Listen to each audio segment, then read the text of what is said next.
So she actually finished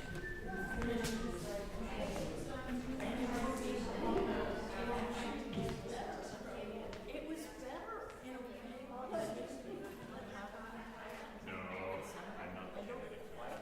I'm gonna not talk to you about it now. There was An email to ask you. thorough intellectual I'm very thinking opinionated togetherness on of it. That was so interesting, which was really Did good. you ever leave your barber shop? It's so easy I to mean, just say. I've led rehearsals, yes. In fact, If that there's things it can do that other things And can't, then I you know, created that in person can't. So in order to think of those ways you can connect them, Okay. I mean, if you need 50, then Do you have other customers? Well, all this yes. collaboration I've been doing with these kids Of course. in the States. Well, That was all online. do what you This whole setting up was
actually have a friend in Berkeley who's Turkish.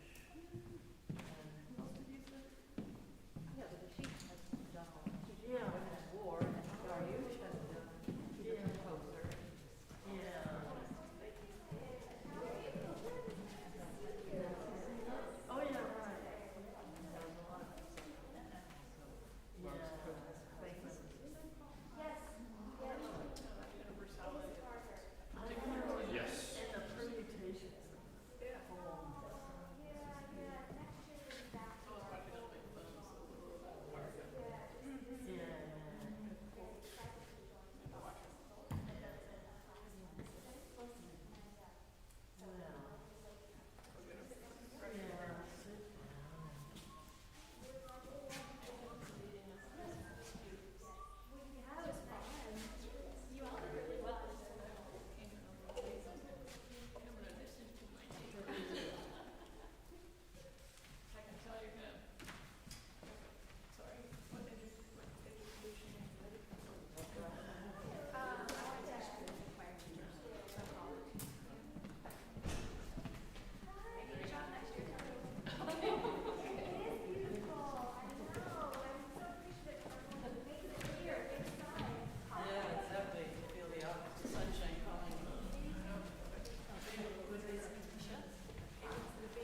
academic learning, discussion, and singing together, really musicking together as a community. And I hope that after this event, you'll also join us this evening. 6:45 p.m. in Central Lutheran Church is our pre-concert lecture. And then at 7:30, our final concert, The Effects of War on Musicking, the music of Heinrich Schütz and his contemporaries. It is free and open to the public, thanks to our very generous donors, Oregon Bach Festival, the School of Music and Dance, Diane Degas, Amanda Powell, and David Wade, and of course, Central Lutheran Church, who's hosting us tonight.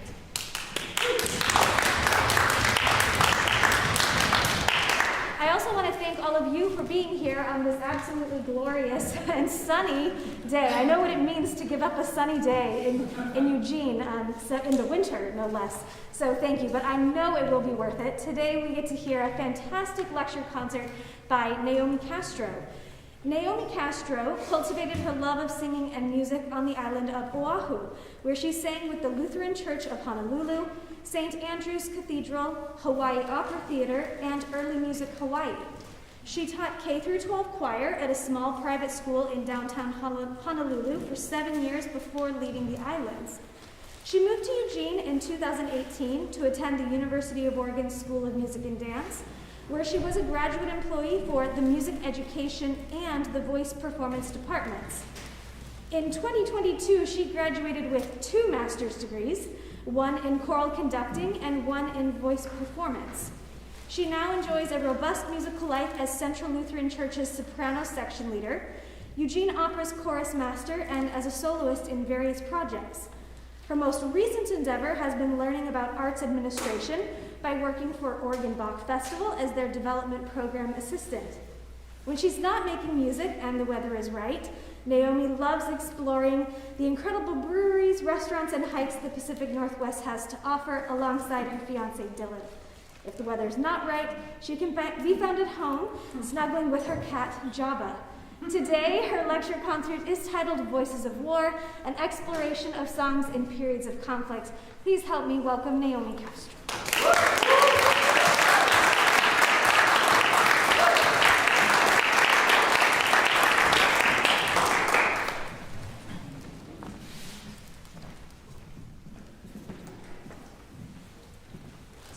This is working.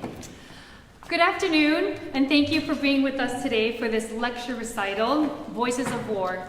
My name is Naomi Castro, and I'm joined by my musical partner in crime, Tung Nguyen, and later Sarah Wolfong Joblin. Today is just the lightest of scratches on the surface of the enormous topic of voices, about and from war. Each voice comes from a story told through the medium of song. You'll know some stories, but might not be familiar with the music. You may know the poetry, but not the story. You won't be receiving a detailed historical lesson on each conflict or an in-depth analysis of the musical devices each composer used. Not to mention, each facet of every topic could be a dissertation unto itself. But what I hope to do is provide enough context for you to hear these stories carried in song in a more engaging way than just passive listening. My research led me to pick repertoire primarily from the 20th century, except for the first and last pieces. The text today ranges from prayer to published poetry to private diary entries, male and female voice, and there will be a range of roles, from civilians and soldiers to undeserving prisoners and captives. I decided to start with the civilian perspective because it's the lens through which most of us view war. Our first civilian is Vivaldi, and his only surviving oratorio, Giudice Triumphans. The libretto was written by Giacomo Cassetti, who called it a sacred military oratorio. He used the apocryphal story of Judith and Holofernes as an allegory for the Venetian Republic conquest over the Ottoman Empire after the city of Corfu was sieged in 1716. The Ottoman Empire had taken the island of Corfu, now present-day Greece, but the fortress of Corfu proved strong and the Venetian Republic was victorious just 7 weeks later. If you aren't familiar with the story of Judith, the gist of it is that the king of Assyria, King Nebuchadnezzar, sends his general Holofernes and his army to besiege the city of Bethulia.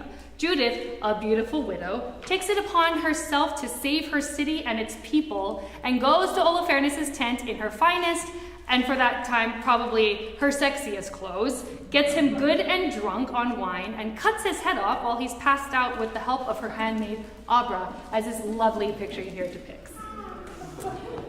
As it was written for and performed by the Ospedale Pietà, the famous musically rich girls, not rich girls, musically rich girls' orphanage, where Vivaldi was music director. It is sung in Latin and scored for 5 female principal roles, a chorus of treble voices, and an incredibly vast number of instruments.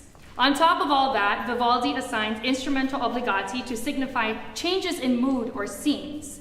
In this aria, Judith is comforting and assuring Abra that everything will be all right and that they will remain companions even after their mission is completed.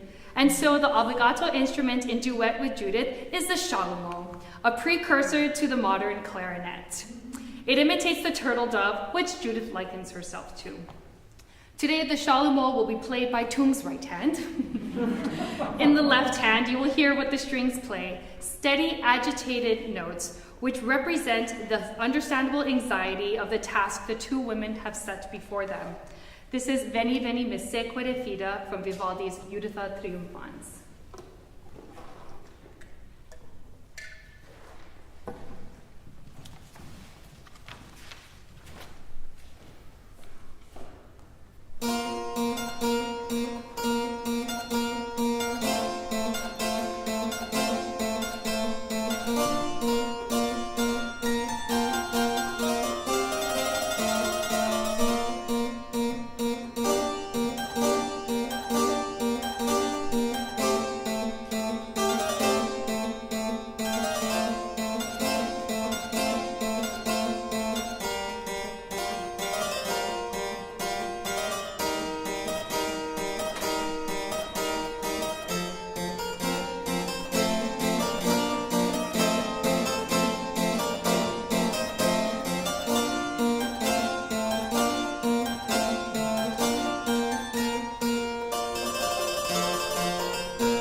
Our next voice is that of Elena Vacarescu, a Romanian writer, princess, and diplomat. She came from one of the oldest and most highly respected aristocratic families of Romania, who were self-charged with promoting Romanian culture.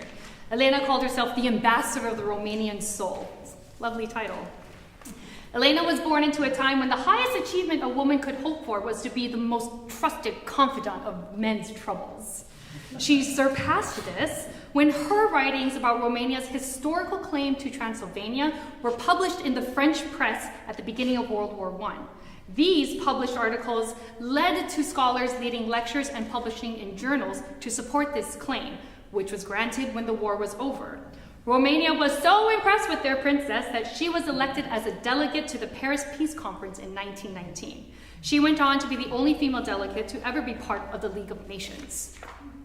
In her fictional writing, Elena's poetry won multiple prizes in literature from the French Academy and ran in the male-dominated literary circles, which is likely where she caught the attention of French composer Jules Massenet. Massenet is known as the leading French opera composer, but he composed more than 250 songs, and I think that's worth a spot at the art song table. The Russian Cossacks were a people known for their horsemanship and aggressive war tactics.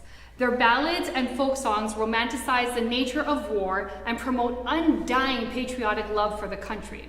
Elena's poem mimics these attributes in a satirical voice. It begins with the narrator recounting the beauty of the virgin who loves him, and in the next breath, he says, "But I love the bloody mane of my horse more." Massenet masterfully emphasizes Madame Vacarescu's text by tricking us with what sounds like a proclamation of love at the beginning in the intro, but we hear the battle calling the narrator to its true love, war. This is Chant de Guerre Cosaque by Jules Massenet.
The next story of war comes from a private diary entry belonging to modernist 20th century English author Virginia Woolf.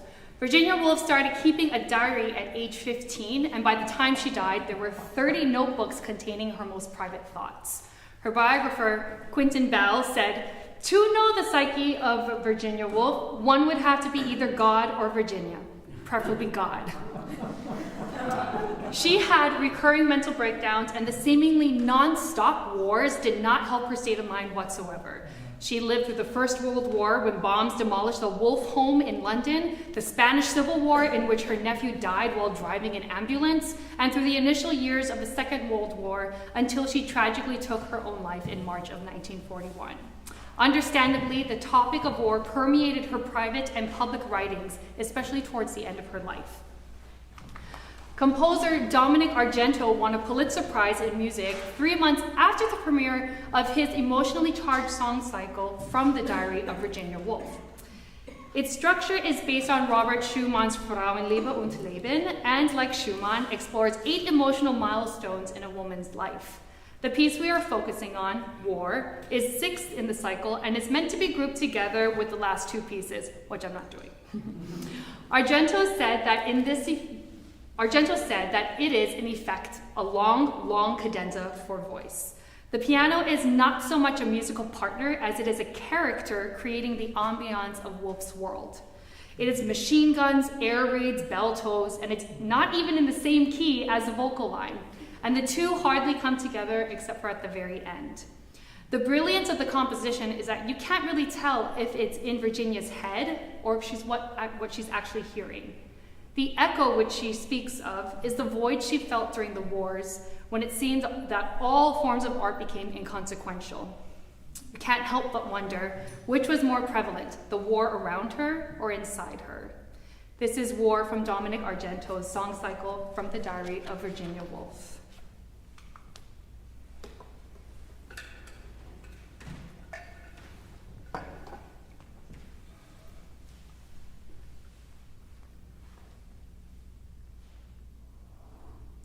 This I thought yesterday, maybe my last walk.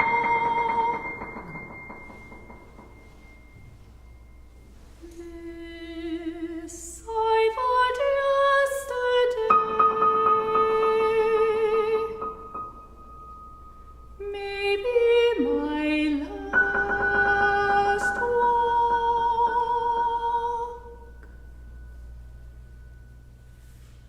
This I thought yesterday.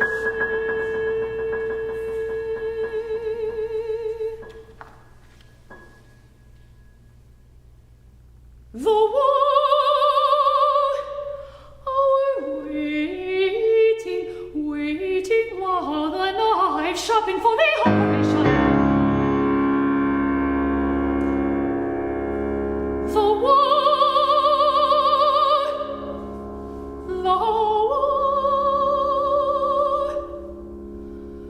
has taken away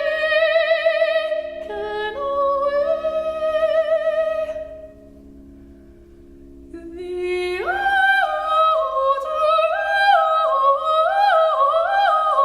of security.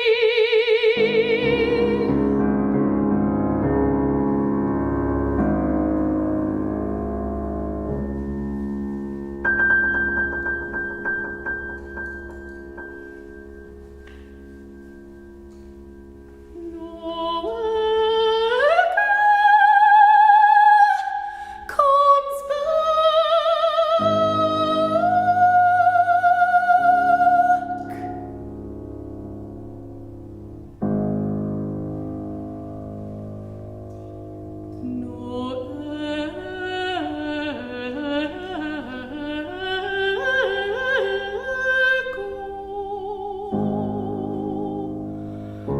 Comes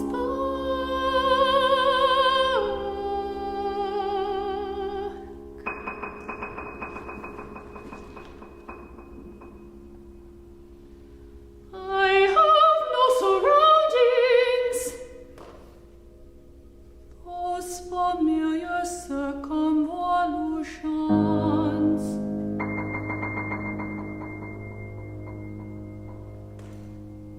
Those standards which have for so many years given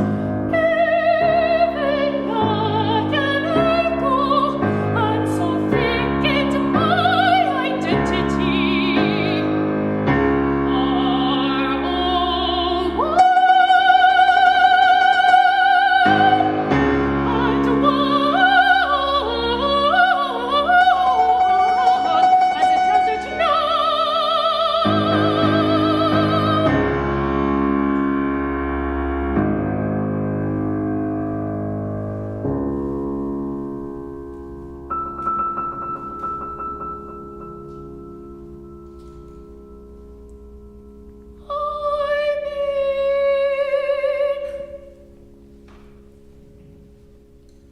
There is no autumn, no winter.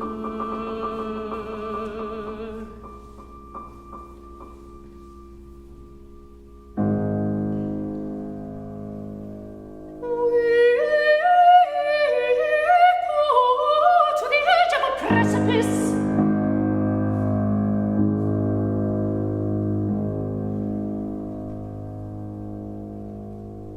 and then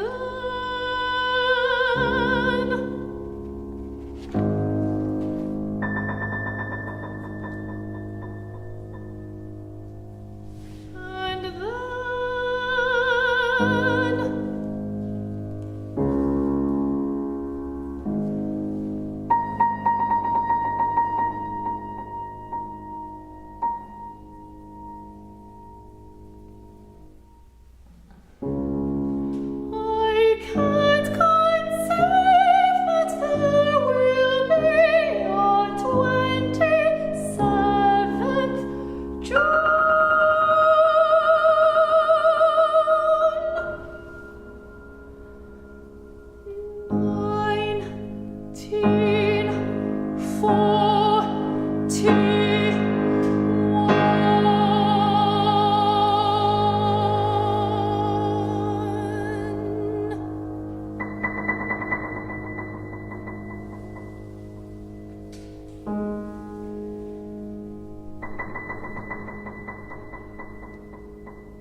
poems are as recognizable as In Flanders Fields. It was written during World War I by Canadian Lieutenant Colonel John McCrae.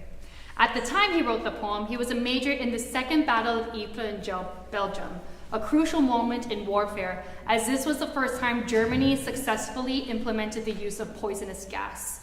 At this point, the US was in a state of neutrality, but when we finally joined in 1917, April, the popularity of this poem quickly rose. Its call to arms and commitment to the cause nature was exploited in government propaganda, such as the Liberty Loan campaigns, which sold bonds to civilians to raise money for the war.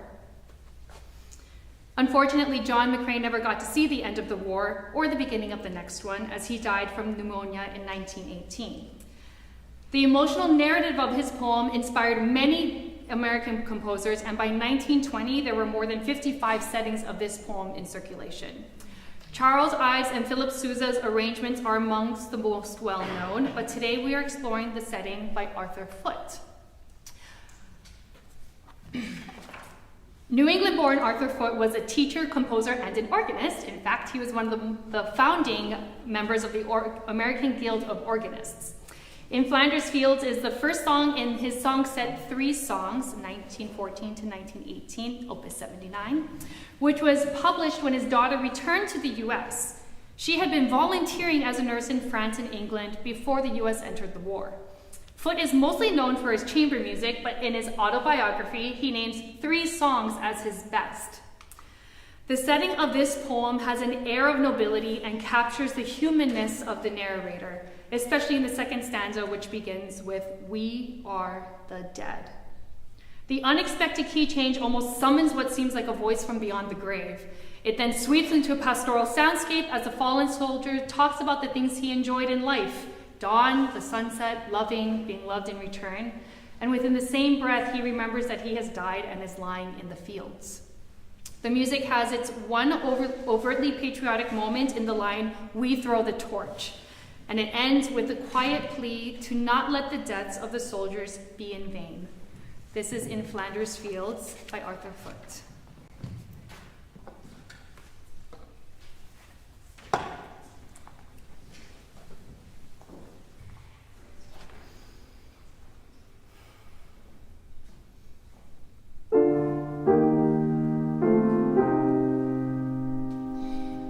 In Flanders fields the poppies blow, between the crosses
admit, embarrassingly, that the voice of Walt Whitman is one I was not well acquainted with, even though his words have been set in art songs over 1,200 times.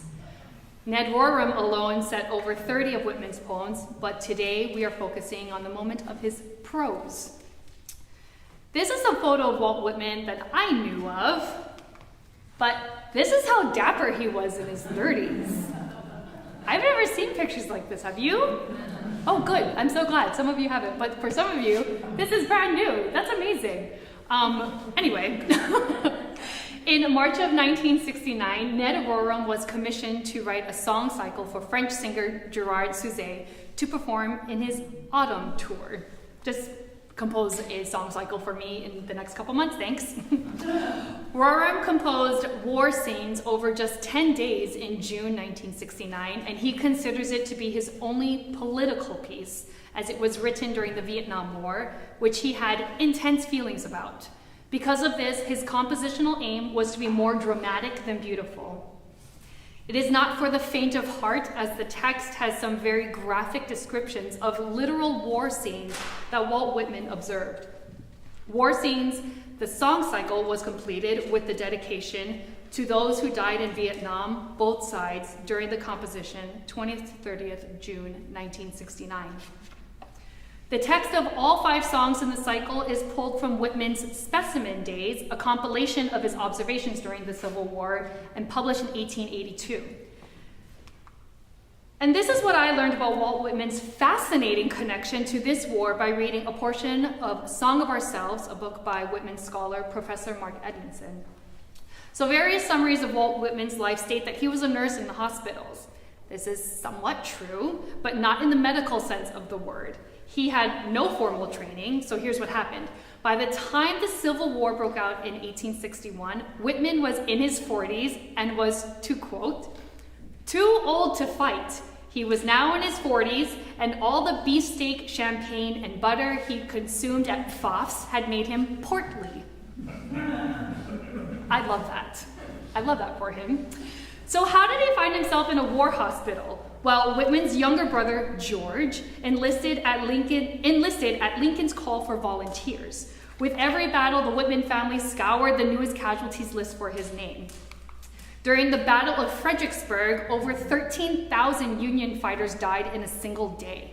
One name that showed up on the list was George Whitmore. Fearing the possibility that this could have been a misprint, Walt packed up and traveled straight to the front line of his brother's regiment. His brother was, in fact, alive and well, so Whitman decided to stay and visit with the soldiers. During this visit, he ate with them, shared stories, and got to know them. Unlike me, he was not the squeamish type, and so one day when he saw a pile of amputated limbs outside of a tent, he wandered inside to observe what was going on. As I said earlier, he had no formal medical training, but he helped where he could, like lifting and moving bodies.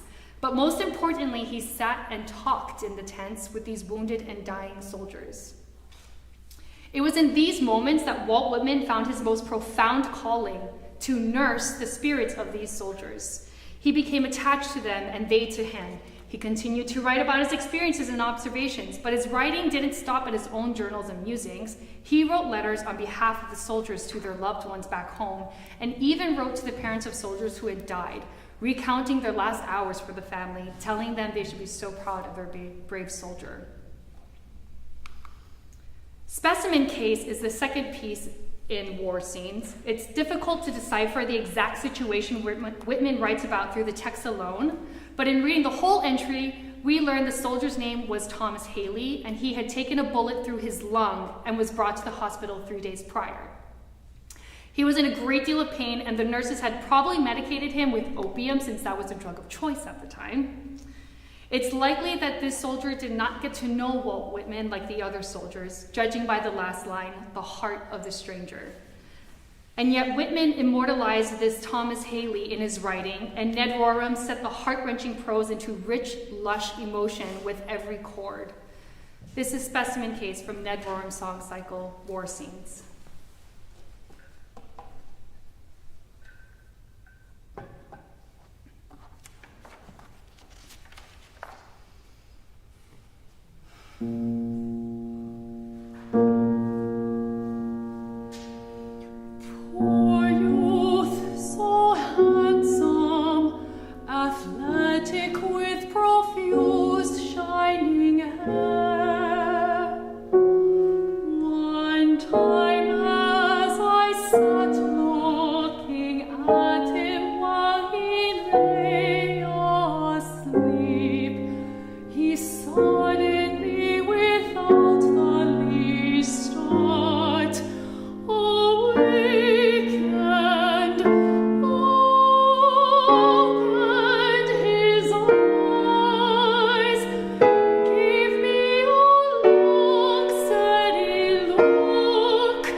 Our last set contains the voices of those whose freedoms were snatched away by power-hungry men.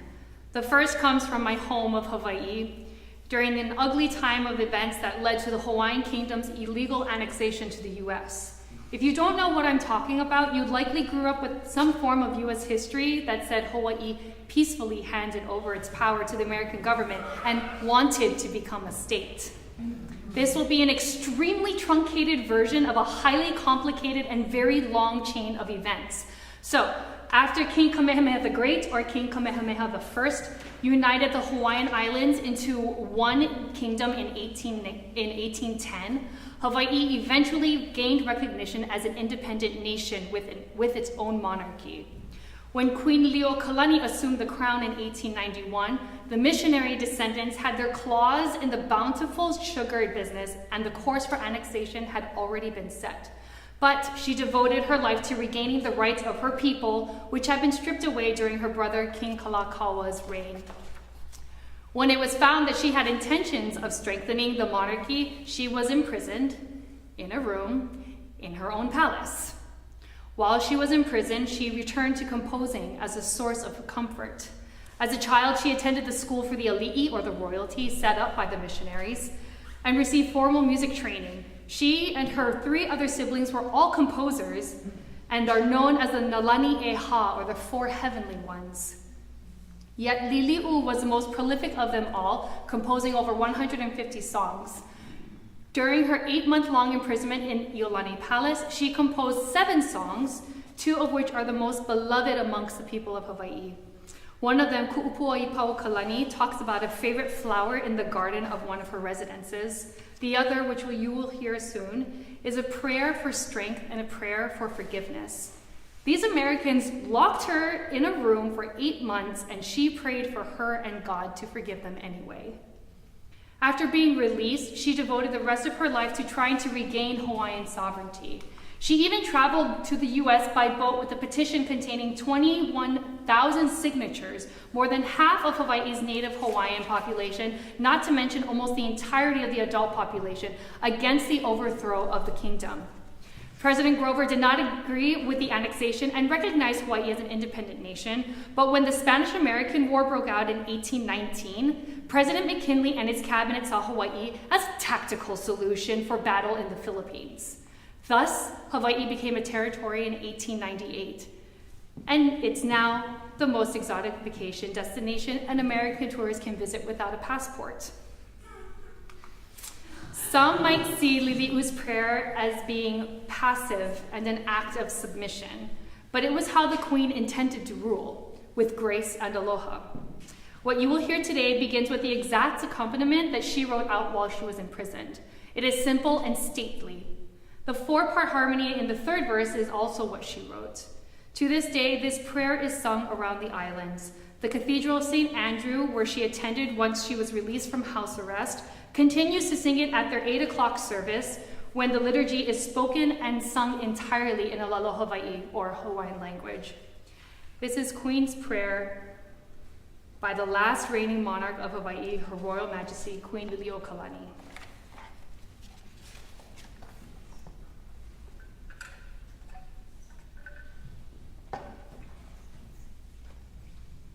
Oh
Voices of War inevitably had to contain music relating to the Holocaust.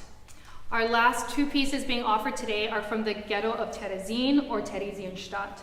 If you are unfamiliar with this part of the Holocaust, Theresienstadt was essentially a holding platform where Jewish prisoners were held to be transferred to extermination camps like Auschwitz.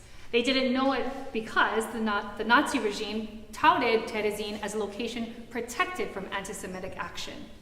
A large portion of Jews transferred here were musicians, artists, philosophers, writers, educators, and their families. To hide the true business of their next and final stop, they were permitted to take part in their cultural activities, including theatrical and musical performances. They performed for each other, and they even performed for the Nazi commanders. When rumors of horrible things happening in the concentration camps started surfacing, Red Cross sent an investigative team, and Theresienstadt was their one stop. As a demonstration of thriving culture in the ghetto, the Jewish prisoners gave a performance of a children's opera called Brundebar, written by a Jewish composer in Theresienstadt, and Verdi's Requiem. This is a photo of them rehearsing Verdi's Requiem. And with that, the Red Cross gave its seal of approval, and the shipping of Jews to Auschwitz continued undetected. Ilse Weber was a Czech writer of children's fiction, but she also sang and played the guitar, lute, and mandolin. She, along with her husband and son, were sent to Theresienstadt, where she immediately started working as a nurse in the children's infirmary. She wrote songs and poetry in both Czech and German to escape her reality and sang them to the sick children to alleviate their fears. Vigala, a lullaby, is one of her 11 surviving songs. Its melody is haunting and simple, and she likely accompanied herself on guitar. It's been said that Ilse sang this on October 6, 1944, to her son and the rest of the children who waited in line with her for the gas chambers at Auschwitz. This is Vigala by Ilse Weber.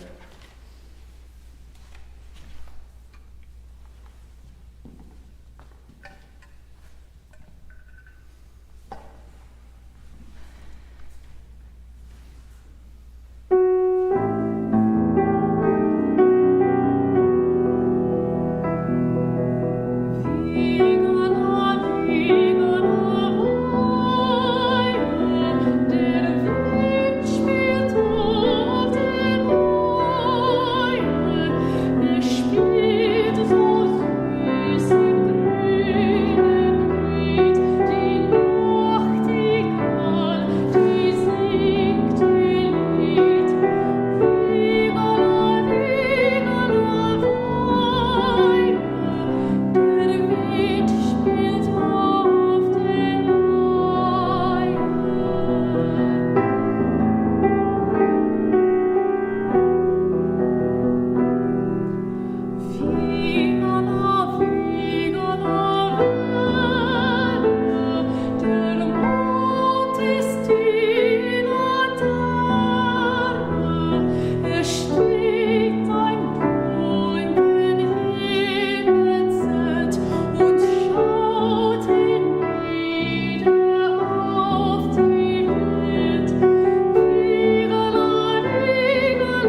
Adults were not the only creative sources in these camps. Education was outlawed by the Nazis, but that didn't stop the educators from holding underground classrooms and secret lessons for the children in places like the kitchen. Of the 140,000 Jews to pass through Terezin, 15,000 of them were children. Some of the most heartbreaking yet inspirational poetry, I didn't know this was going to be so hard. I read this like 1,000 times. Some of the most heartbreaking yet inspirational poetry came from the young minds of the camp. Poems and drawings were created by children in their secret classrooms and stuffed in cracks and... Second.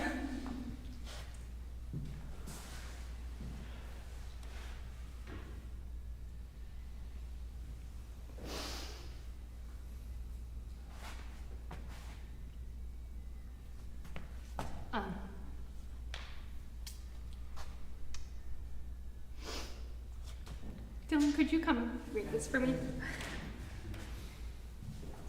While I gather myself.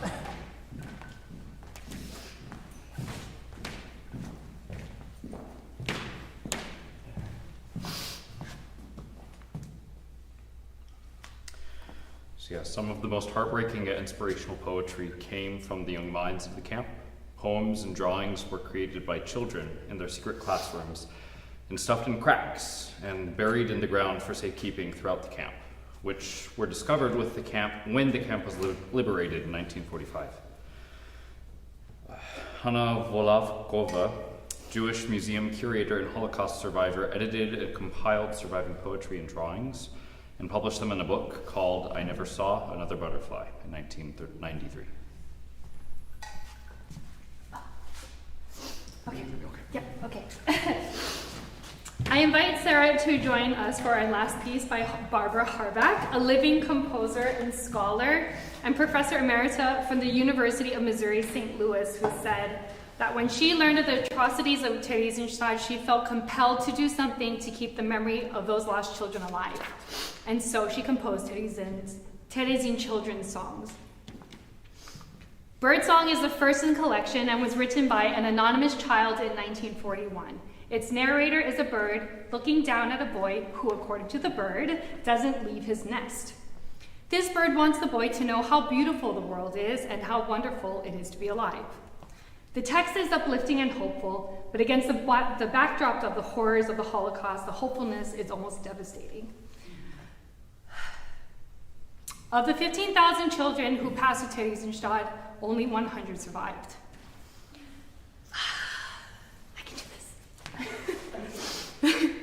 And so we leave you today with this final song and dedicate this to the millions of anonymous voices who were never given paper to write, compose, or draw, to bring them comfort during the wars that they were forced to endure. Please enjoy our last piece, Birdsong. I'll get through it.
during a Musicking conference for these Intermezzo lecture concerts, we follow them with a brief Q&A.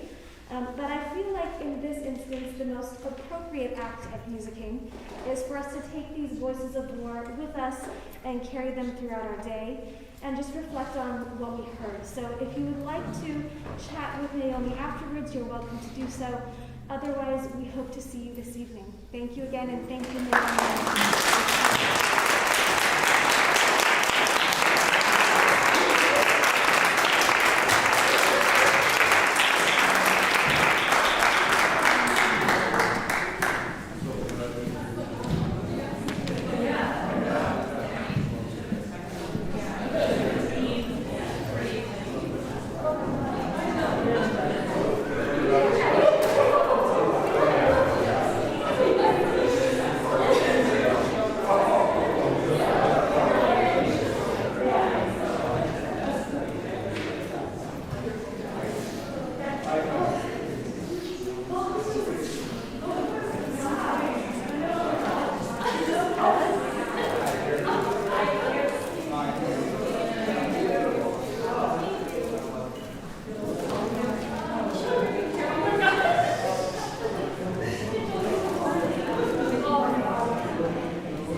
That is my favorite.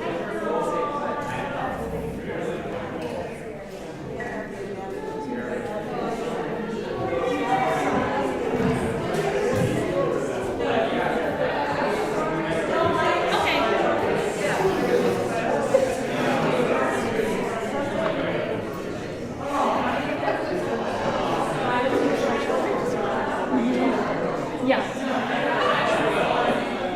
Thank you for not doing a Q&A. And I was sitting back there and I was like, I can't ever do this. Like, this is so emotional. I need to just kind of pull it out. This would just be the worst thing in the world. I have a question.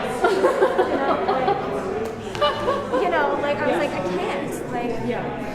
so I was sitting back there and I was like, I have to get out of this. The most appropriate thing is It's brilliant. This was so good though. I mean, was you writing? You left this up for YouTube? Everything too, like, what I did want to ask you, like, I mean, how did you find all these songs? What's the composer? You were like, what? What is this? What is this? And that was delightful. I love that you chose stuff that, like, none of us know. I'm so glad. I was really.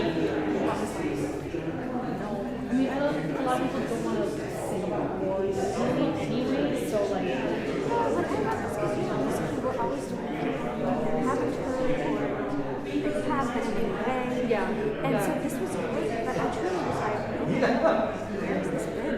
Yeah. No, exactly. Yeah, I thought it was. These composers, these women having their poetry sessions. I was like, what? So, yeah, thank you. It was everything that we wanted and more. I'm so glad. It was like, on the contrary. I am sure Mark's going to say the same thing. One of the highlights. It's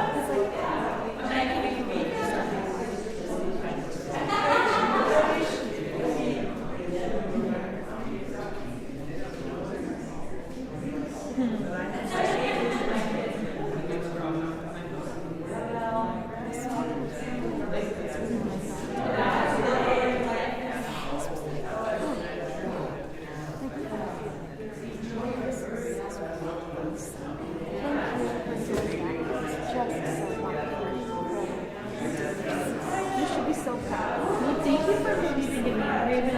This was good. Thank you.